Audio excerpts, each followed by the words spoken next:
computer. Okay. Good morning, everybody. Welcome and thank you so much for joining us at the ACS Supervising Surveyors Breakfast. Official name. We put this breakfast on following some review that we did after the last lot of exams that candidates went through and the numbers that passed and actually made it through their registration process. And when we reviewed that with the presenters from the various workshops that we operate, we determined that there was a number of things that we could potentially continue to tweak to improve the process of what we do so that we can see actually more candidates making it through the registration process. One of those things was to speak to the candidates directly at each beginning session and remind them that they actually have to do the work, that it's not like university. They don't just show up for an exam and hope they get 60% and they'll be fine. It's not quite like that. And they do actually have to put in the hard work because once they're registered, you know, they'll be determining the value of my land, and that's very important. So that's sort of the message that we've been giving to each of the candidate groups that have come through this week. One of the other components that we discussed was that after the midterm, there's sort of a bit of a gap between when they sit for their exams, and we felt that there's an opportunity to potentially offer us a further mentoring session for those who are interested 2 weeks prior to their final exam, just so that if they've got any last minute things that they want to check, that's available. So we're taking expressions of interest for that from the candidates right now to see how many of them sign up for that extra session, and then we'll work out how that works. So again, we'll evaluate that after this next round and see how that works.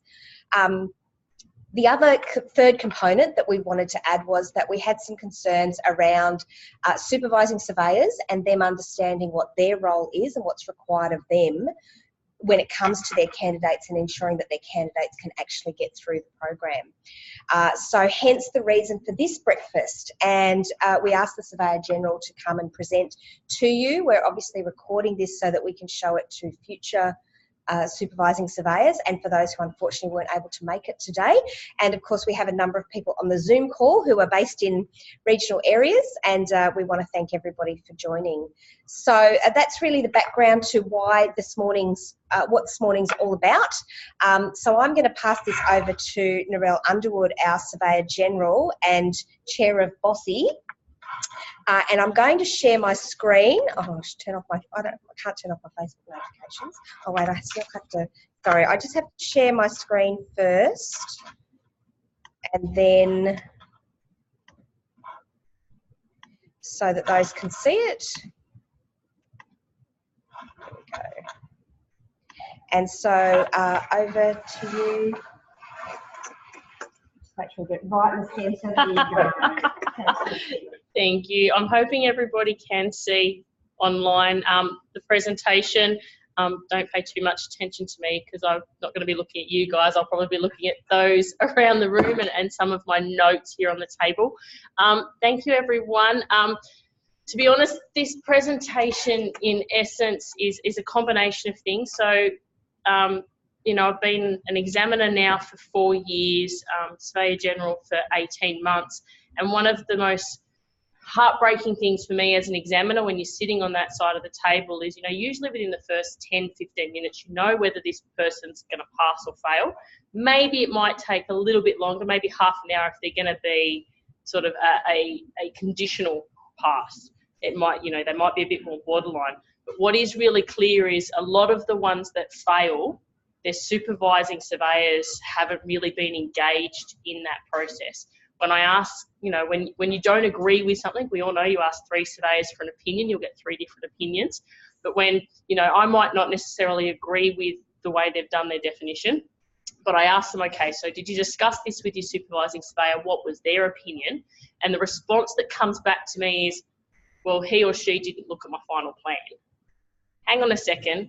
The first thing we asked you when you walked in was to hand over that little piece of paper that says, I, as a registered surveyor and the person's name, deem that this person is competent to sit this exam. Hang on a second, if you haven't looked at that plan, how do you know that that person is competent to sit the exam? So what it highlighted is that potentially some supervising surveyors don't understand what's expected of them when they sign off on this. And especially when we've had, and you've got to feel for the candidate, when they've come in and they're failing 2 or 3 times the same exam, or when you've got the same supervising surveyor supervising 5 candidates and all 5 candidates fail that exam. So it starts to highlight to Bossy that maybe there's a disconnect between the candidates and the supervising surveyors, and that's part of what we were trying to address, you know, when Michelle and I had some discussions. And part of that is obviously some surveyors don't feel confident in their knowledge in engineering and town planning, so they send them along to ACS to provide that guidance. And that was when we realised that, you know, at the midway session, the supervising surveyors were getting the feedback that yes, everything's on track. And so they thought, oh yeah, everything's great, but then there was no further catch up just before the exam. And so while somebody might have been on track halfway through, kind of let the ball drop in the last few weeks and they haven't got things up to scratch, or they don't understand everything. And so adding that extra mentoring session, you know, I do strongly support that idea, especially if you as a supervising surveyors aren't confident in being able to sit down with your candidate and go through that project to knowing whether they're ready for it.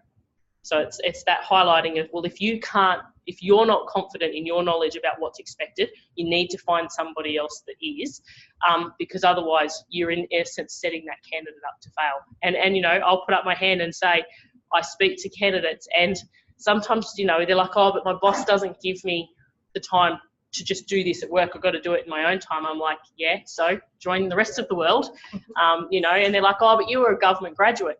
Yeah, I was in a government graduate program, but I can guarantee you I spent my nights back at work, you know, between 5 and 9 o'clock at night, pretty much every night. I spent all my weekends. If you want to get through this process, it's not something you can do in a 9 to 5 space while managing your job. This is over and above everyday work. So yes, your employer should give you support and time to do it during some hours. And I, you know, obviously you guys have sent your candidates here during work week and are paying for them to be here, so I congratulate you for that. And providing them some support during work time, again, but it does come down to the candidate being able to start doing that stuff outside as well. This is their career, not your career. They've got to take some ownership in that, and that's part of the discussion that I have with the candidates at the Curry Curry weekend that's coming up. So hopefully everybody is aware that Bossy does have a number of determinations and guidelines. In relation to the exams and supervision, we obviously have our determination that looks at supervision, which is the one that also contains the, you know, the general Bossy determination. We also have our guideline for land surveying assessments, and realistically that's the Bible. That's what we're going to assess candidates on in terms of listing competencies. And then, you know, realising that maybe we've got this lovely, you know, reference guide for the candidates, we also needed a reference guide for what Bossy expected from supervising surveyors. And so we now have a guideline for surveyors who are supervising candidates at the land surveying assessments. And I'll cover some of that stuff today in terms of what's within it. Under the supervision determination, the supervising surveyor does take full responsibility for the work of the supervised person.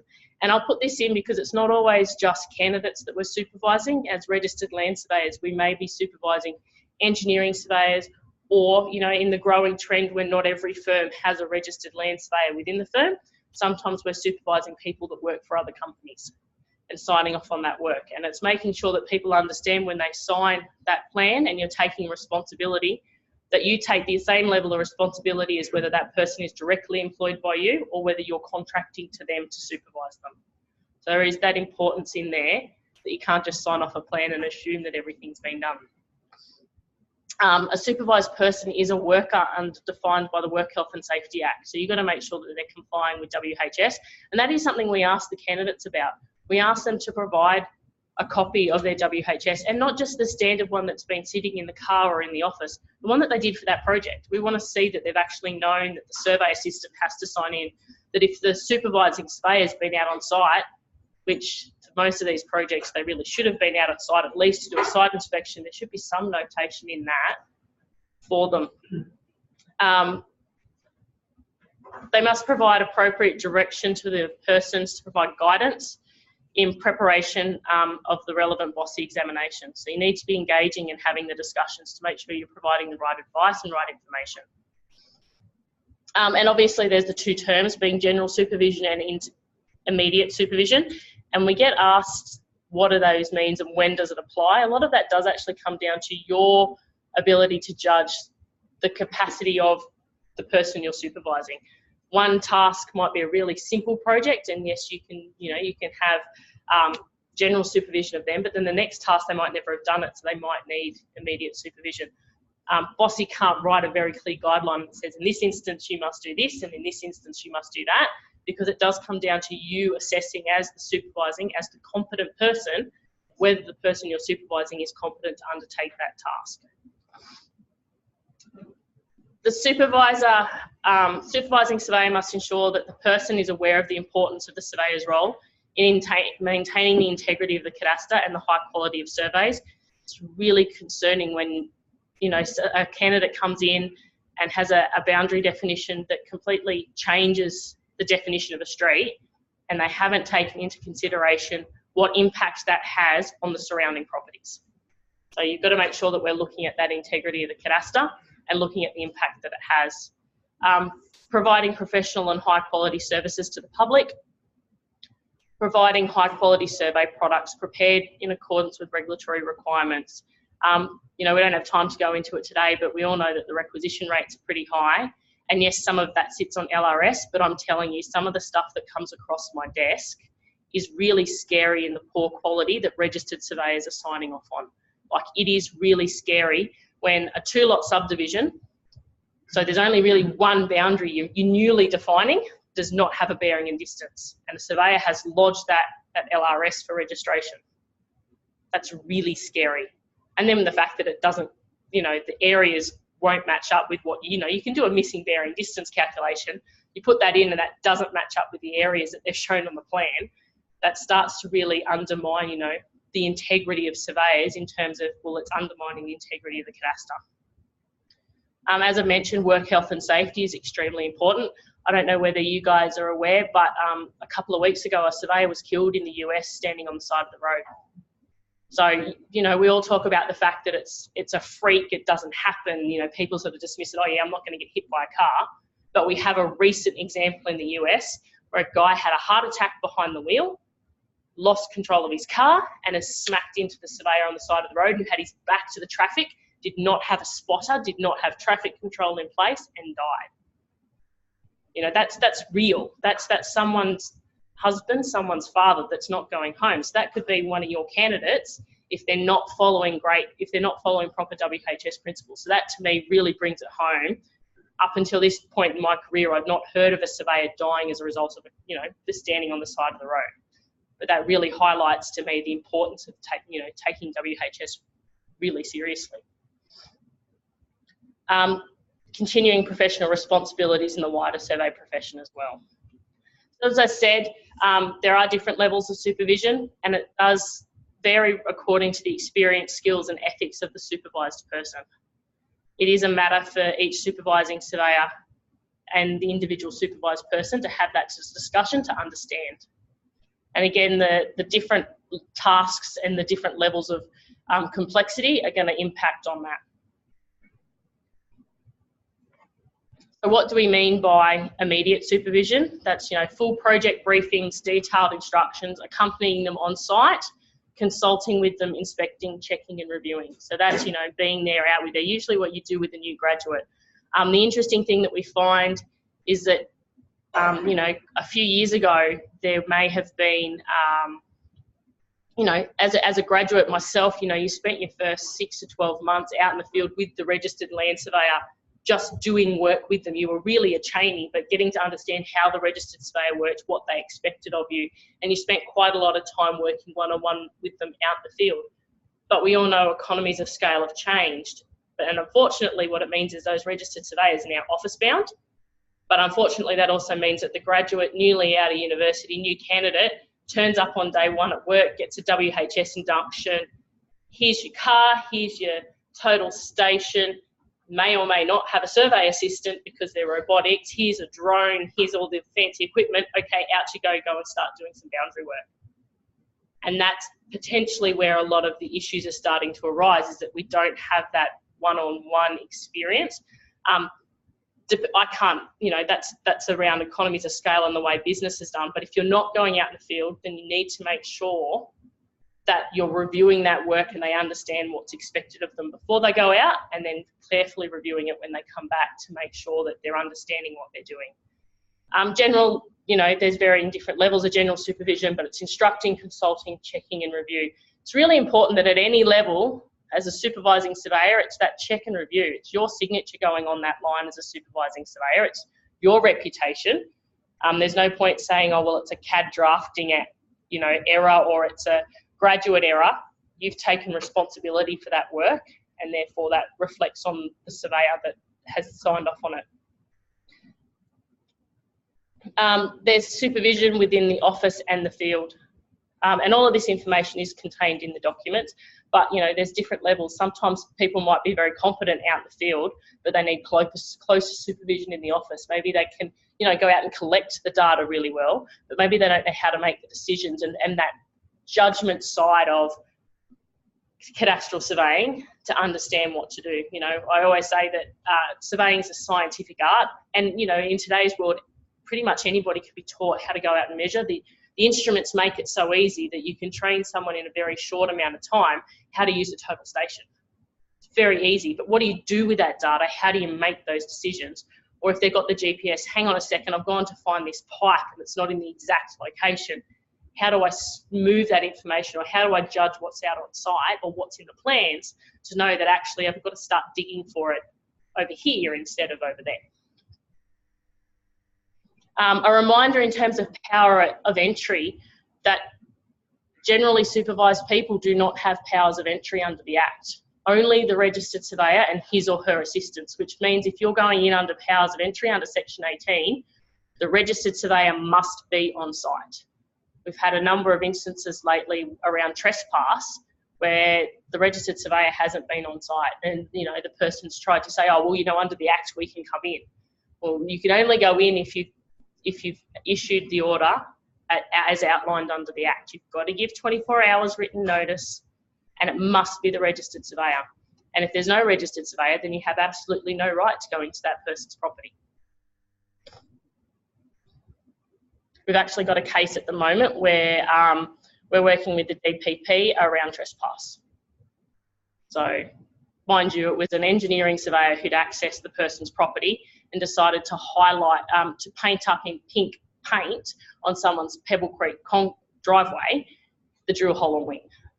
So, and the survey wasn't for that person, it was for the property next door, but they've had to access through that property. So, it's an interesting thing, and originally there was a supervising surveyor, a registered surveyor, who was going to take responsibility for that work. But as soon as they heard what had happened, they suddenly said that they weren't no longer supervising that project. So it does have impacts. So the guidelines for surveyors who are supervising candidates at the land surveying assessments, I know it's a mouthful, but everything else we came up with wasn't really clear on what the purpose of the document was. But it clearly outlines what Bossy expects for the supervising surveyors and that levels of responsibility. Supervising surveyors have a really important role in guiding the training of our future professionals. When it comes down to it, university gets them ready for from a technical perspective to give them the understanding behind it, but you guys are the ones that actually turn that into practice, the ones that teach them how to take that knowledge they've learnt at uni and apply it in the real world. And nobody else can replace that. ACS and ISNSW can run workshops to help support that and link the two, but the practical on-the-ground lessons are what they're learning from you guys. The role of the supervising surveyor is to assist the candidate to prepare for the exam, for their competency, and prepare them for their work as a survey professional. Again, this is not just about being deemed competent.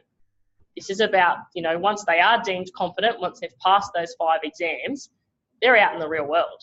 And there's a growing trend of as soon as people get registered, they leave the big companies and they go and start their own business. And we all know that your level of competency is about here, but the level of knowledge and understanding that you need to go out and run your own business and not have people overseeing and checking really needs to be up here, because you can make some very simple mistakes really easily.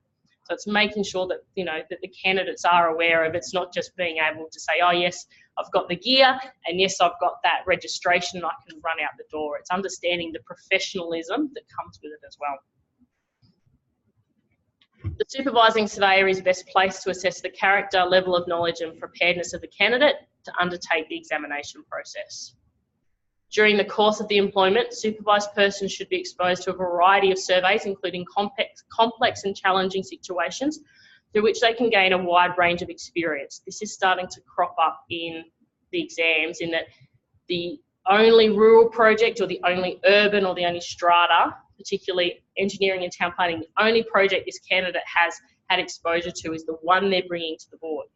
And I understand that it's not always possible to get a broad experience, but if they don't have that broad experience, then their knowledge behind that limited experience needs to be 10 times stronger, because they haven't learnt how to apply it practically. We find that, yes, they know their job really well, but when you start throwing some hypotheticals at them, okay, you've got a rural project, oh, your rural project doesn't have any easements, let's start talking about easements. And they fall over because, you know, or when I've got a candidate who comes in and, okay, you've got a bank, well, let's say instead of it being a river, it's mean sea, you know, it's high water. How, you know, talk to me about the way you define it. And they go, I've never done it before and I have no idea how to. And I'm not joking in that, you know, we all know, and it's outlined in the guidelines, you need to know the 3 methods for being able to define, you need to be able to explain it. We're not expecting you to have done it, but if you haven't done it, you need to be able to explain the process. And poorly prepared and presented candidates reflect on the reputation of the supervising surveyor. What Bossy is looking at doing is, well, you've signed off and said this person is competent. They've failed this one exam 2 or 3 times. Bossy is going to be ringing you to have a chat about your level of supervision. Are you providing the level of supervision? What we also want to start looking at is who can be a supervising surveyor. So technically, you get registered. The next day, you can be a supervising surveyor. And we've now got people who are supervising someone who, you know, within 6 years, we've got 3 levels of supervision happening. So someone recently became a registered surveyor, they started supervising someone, and then as soon as they got registered, they started supervising someone. And what we're seeing is that level of knowledge start to drop off of the candidates as presenting. So what we're looking at doing is, in some of the other states, you have to have been a registered surveyor for either 2 or 5 years before you can start supervising. And it's removing the idea that your competency as a registered land surveyor has anything to do with your competency of being a supervising surveyor. They are 2 very separate skill sets. You can be the best technical registered land surveyor, and you will always be a terrible supervising surveyor if you don't have the skills in how to pass that information on. And that ability to teach and train is very separate to the technical skills required to be a land surveyor. Notices of practical experience. It's something that the candidates fail to submit all the time. You would not believe how many candidates, you know, coming up to the exam, they need to have their 52 weeks or their 25, 52 or 104 weeks. And suddenly, you know, just before the exam, we'll get like 2 years worth of notice of practical experiences all at once. And it's strange because people seem to think you can get 52 weeks experience in a year. By the time you take out holidays and leave and sick, you're claiming 52 weeks. The board's just going to send it back. But the supervising surveyors are signing off on it. And they're not filling out this area that says my assessment of the candidate's surveyor's ability. From now on, Bossy's not going to accept that. It's going to be sent back to the supervising surveyor. We want a couple of sentences. What have they been working on? It's not just about the table at the bottom that says I've done 52 weeks in the last 12 months. What have they been working on at what level? Have they been working as a party leader? Have they been, you know, have they improved their skills dramatically? We want some comments around this. And part of it is about the supervising surveyors being able to take that responsibility. The project certification, as I said, it is really important that you understand what that is when signing off on it. I don't want people, and even if you have sent people to the ACS workshops, then you still sit down with them and run through their project. You can read the guideline for land surveying assessments and know the topics that are going to be covered. You might know whether their answers are exactly correct, but you're definitely going to know if they're wrong, because you should have some base level of knowledge, because at some point in time you were deemed competent in these areas. There is a checklist, the sort of things that we want you to go through, that so you know, as a supervising surveyor, know these are the sort of things we expect of you to have checked before it comes in. That's the end of my formal presentation. Happy to take questions. One of the interesting things that we are now seeing also is that every candidate seems too scared to decide whether their project meets the guidelines. Like, we've got a really extensive document about what the guidelines are, but Bossy, pretty much every candidate seems to go, here's my project, can you assess whether it meets the guidelines? And our response back now is, you need to check with your supervising surveyor first, because they're coming to Bossy before they're going to the supervising surveyor. Bossy is not the QA system for supervising surveyors. So. Thanks, Darrell. I'll just stop sharing the screen and unmute everybody, and we'll open it up for questions. Someone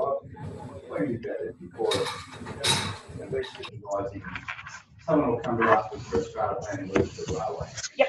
Right. We're going to give them one project and teach them all about strata subdivision with one project, and not even working for us in our office. We're going to sign that off. Yep. Think that's fair on the supervising surveyor? Not necessarily. Right. But it's what you need to decide as a supervising surveyor, or as you contributing to the profession, where your level could be. You could say, well, yes, we'll take you on, but in order to take you on, you can't just come in for 2 days. You need to come in and spend 3 weeks, 3 months, whatever it is. That's your ability as a supervising surveyor to say, you know, we need to, yes, we can take you on, but there has to be some conditions met on our part. That's completely within your ability. Yeah, I agree. It's really sad to see those candidates come through and then have them fail, because that's what it is. The problem is that we find is that it turns them off. Like, we're all about getting more people through that process, and I'm happy to, you know, help the profession in any way I can to lift that number, but I will not lower standards. Plain and simple, I will not lower the standards required, because there's been quite a number of people who have said, oh, well, you should reduce it to a 3-year degree, or we shouldn't be doing this exam, or you should remove these parts, especially in things like engineering. They're like, oh, well, you know, we don't really do this, this and this. But if the profession wants me as a Surveyor General to write to councils and say, registered land surveyors are examined and have been found competent, just like chartered engineers, then it needs to be at that same level of competency. I can't start taking out bills of quantities or, you know, contracts or anything like that, because council set or the standard of work that's required, because council sets those standards. So I've got to meet that as a minimum standard. And that's the other thing. All of our standards are minimum standards. Any second question, but any thoughts about, I mean, we've talked about this before, about pushing candidates back to the bush for 6 months? I'd love to be able to. Why not? Is my question, because it was a supervised property country. Because they'll never get through the process. We can't force people to move away from their families for 6 months to get 6 months rural experience. We all have to do it if we learn rural work. Then people won't get registered. That's right. They're not confident. You're lowering standards. But as long as they can, that is compromising, but it's a compromised decision that was made quite a few years ago by the profession. The push was from the profession to remove that requirement to spend 6 months in. I understand that, and if people want to put it forward as a proposal, then we can put it out for discussion. But I very much doubt it's going to have the wider professional support. Yes, the top percent of the profession are going to want it, but I'm guaranteeing you the majority, and we won't have candidates coming through because they will, and that was why it was removed, is because they'd all had the other exams done, but couldn't get their 25 weeks rural experience, or they lie about it. To be honest, when it comes down to it, they lie about it. They lie and say, yes, I've got 25 weeks, and I haven't got an ability to be able to audit and go, no, actually, you only spent 3 weeks out doing this. Or they'll say, well, I spent 3 weeks in the field doing this and then spent 3 months in the office doing rural work. So it really comes down to the integrity of the candidate and the supervising surveyor with those things, because I can guarantee you people will just lie. Yeah, but we've had guy, you know, his whole rural has been after the bush for a week with Mitch Hanlon. And Mitch is a great surveyor and he taught him well. But to learn how to do rural boundary definition in a week is, to me, he got through it because he's very smart. We're able to teach him a bit, and Mitch was talking to him. But I don't think that's competency in rural boundary definition, is my point. Yeah, if the ACS members feel strongly about it and want to make a submission to Bossy, then Bossy will review it and put it out to ISSW and the wider profession to see whether it needs to be reintroduced. I think guidelines for I probably should know it myself, but I don't. Are the guidelines for the graduates, are they specific enough to make an objective decision about whether they're reaching the Bossy requirements? I believe they are. So it says you need to know about easements, and it doesn't give the exact questions, but you need to know that you're going to be asked questions about easements or leases and stuff like that. And if the guideline combined with what the ACS and ISNSW workshops teach is, that sets the level of knowledge required. You don't want to do a QA. No. Or that sort of thing. But so the QA part is around whether their projects meet the requirements, and they are very prescriptive in the outline of what meets the requirements. So it must be certain, and it's an interesting thing where, the requirements are, for an urban one, it must have 2 plans. You can't just base everything on for 1 plan. There must be 2 plans, a definition at least, and there must be an obstructed boundary. I've had people come that don't have an obstructed boundary. Well, that's an instant fail because I need to know how you've done an obstructed boundary. But a supervising surveyor, I barely accept that a candidate doesn't know what an obstructed boundary is, but I definitely expect a supervising surveyor to know what an obstructed boundary is. And I'm sorry, but a garage on a wall with on a boundary with nothing on the other side of the boundary is not an obstructed boundary because you just go around it. Like you can easily.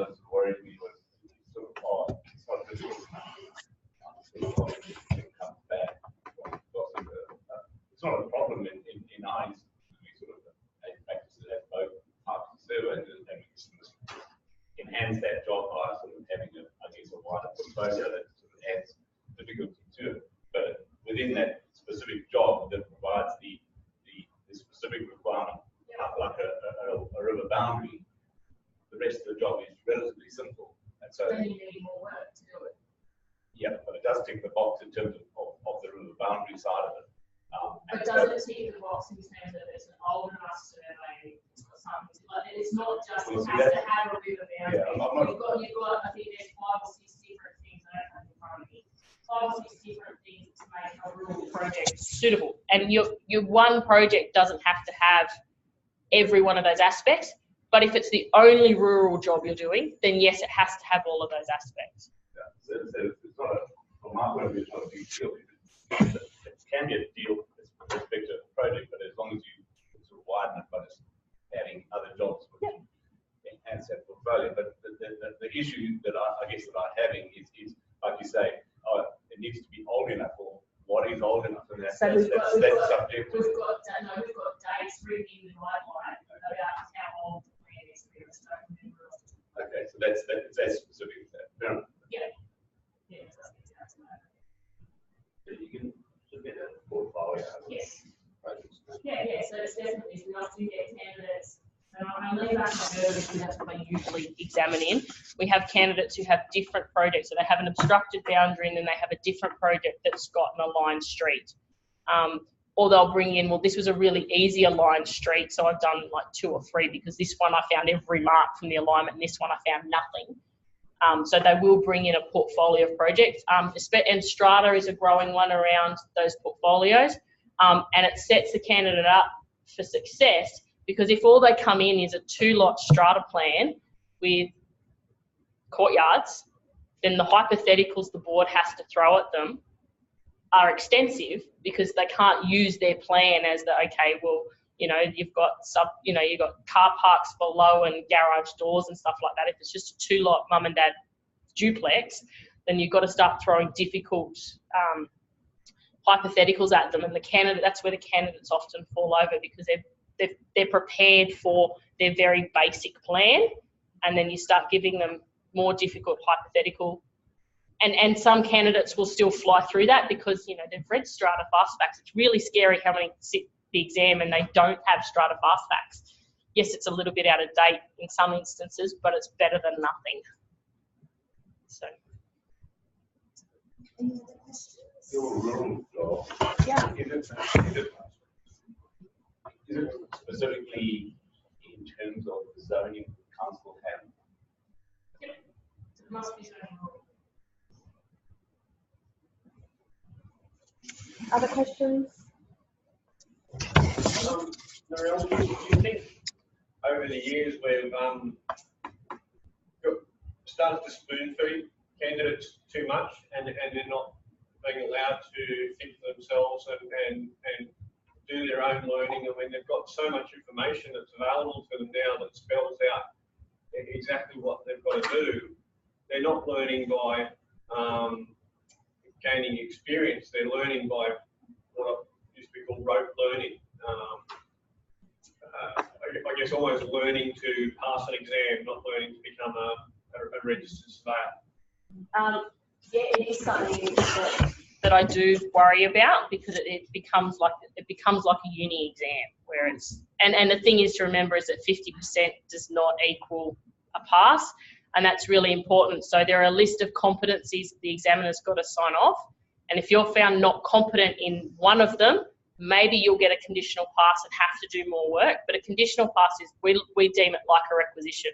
Conditional pass is something that you have to be able to fix. So if you sit the exam on, like, so they're usually Monday, Tuesday, Wednesday, it needs to be back to the examiners for assessment by the following Friday. So they get maybe a week and a half to fix that. Otherwise it's a fail. It's not a conditional pass. It's not a pass conceded or anything like that.